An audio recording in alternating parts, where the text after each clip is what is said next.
अकोट तालुक्यातील संपूर्ण महाराष्ट्रात नावाजलेले ग्राम बोर्डी येथे संत श्री नागास्वामी महाराज यांची पुण्यतिथी, वैराग्यमूर्ती गाडगे महाराज व राष्ट्रसंत तुकडोजी महाराज यांचा पुण्यतिथी महोत्सव सोहळा संयुक्तपणे साजरा करण्यात आला आहे। त्यानिमित्त श्रीमद भागवत कथा व ज्ञानयज्ञ अखंड सप्ताह सुरू होता।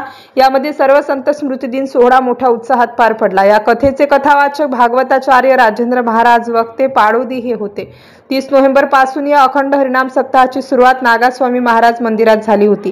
सप्ताहा दरम्यान सामुदायिक ध्यान, काकडा, रामधून, श्रीमद भागवत कथा, हरिपाठ, सामुदायिक प्रार्थना, दररोज हरिकीर्तन झाले। 7 डिसेंबर रोजी नागास्वामी महाराजांच्या बर्षीनिमित्त सकाळी पंचक्रोशीतील भजनी दिंड्यांसह श्री नागास्वामी महाराजांच्या पादुका व वैराग्यमूर्ती गाडगे महाराज, वंदनीय राष्ट्रसंत तुकडोजी महाराज यांच्या प्रतिमांची भव्य दिव्य वाजत गाजत मिरवणूक काढण्यात आली।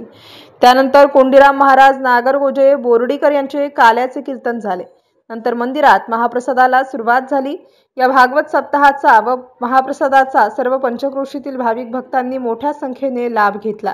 सप्ताह यशस्वी होण्यासाठी युवा मंडळी, समस्त गावकरी मंडळींनी अथक परिश्रम घेतले।